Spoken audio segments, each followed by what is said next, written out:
আসসালামু আলাইকুম YouTube family আমার সকলে আপনারা কেমন আছেন? যে যেখান থেকে আমার ভিডিওটা আজকে প্লে করেছেন আল্লাহর রহমতে সবাই ভালো আছেন। আলহামদুলিল্লাহ আমার পরিবারও অনেক বেশি ভালো আছে। কিছু কথা আপনাদের সাথে শেয়ার করব, প্লিজ সবাই শুনে যাবেন এবং আপনাদের সাথেও কি এরকম হয় অবশ্যই কমেন্ট বক্স আছে জানাতে পারেন। আমার এলাকার আমি ভিডিও ছাড়ি ইউটিউবে। আমার সংসারে আমার শ্বশুর বাড়িতে কোনো সমস্যা নেই, কিন্তু তাদের অনেক বেশি সমস্যা। আমি এ বিষয়ে আপনাদের সাথে কিছু কথা বলবো এবং তাদের উদ্দেশ্যেও কিছু কথা বলবো। তারা অবশ্যই আমার ভিডিওটা দেখবে। যারা জ্বলে তারা কিছু করতে পারে না, শুরুতেই বলিনি। যারা কিছু করতে পারে না তারা অন্যের দেখেই জ্বলে। এটা যদি শুনতে খারাপ লাগে, এটাই কিন্তু বাস্তব। আজকে আমি কি রান্না করব সেটাও আগে বলে দিই। আমি এখানে বাদাম ভর্তা করব, সবজি রান্না করব আর মাছ ভাজি করব। কি মাছ ভাজি করব প্লিজ একটা লাইক দিয়ে ফুল ভিডিও দেখার অনুরোধ রইল। আপনার একটা লাইক আবার একটা কমেন্ট আমার কাজ করার আগ্রহটা আরও বেশি দ্বিগুণ করে তোলে। প্লিজ একটা লাইক দিতে ভুলবেন না। যদি ভালো লাগে অবশ্যই সাবস্ক্রাইব করে দিয়ে পাশে থাকবেন। আমি তাদের উদ্দেশ্যেই বলবো যারা আমাকে নিয়ে মন্তব্য করে।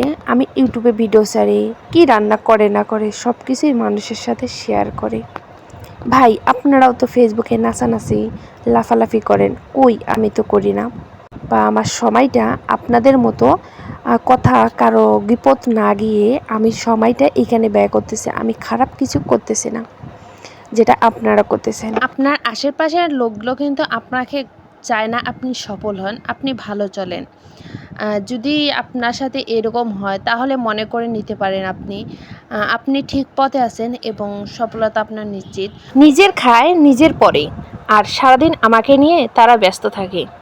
আমার যতটা আমাকে নিয়ে চিন্তা নেই, তাদের আমাকে নিয়ে ততটা বেশি চিন্তা। আপুরা ভাইয়ারা আপনাদের সাথে কি এরকম হয়? আপনাদের এলাকার মানুষগুলো কি এরকম অন্যের ভালো দেখলে শুধু জ্বলে? এই তো আমি তেলাপিয়া মাছগুলো আগে ভালো মতো কিন্তু কুটে বেছে নিয়েছি। তারপর আমি একটু উপরে যে কালোগুলো আছে সেগুলো আমি তুলে নিয়েছি, ভালো মতো ঘষে নিয়েছি।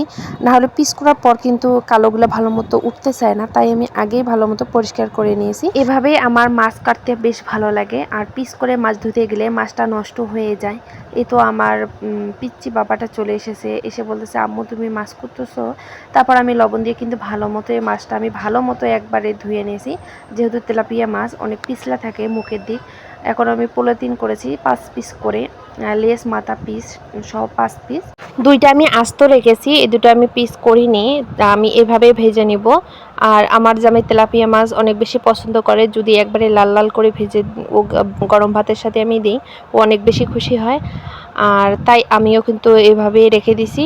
মাঝখানে একটু করে আমি কেটে নিয়েছি, তাহলে লবণ মরিচ হলে তো গুঁড়ো এগুলো ঢুকবে, তাহলে ভালো লাগবে, নাহলে আবার ভিতরে ভালো লাগবে না।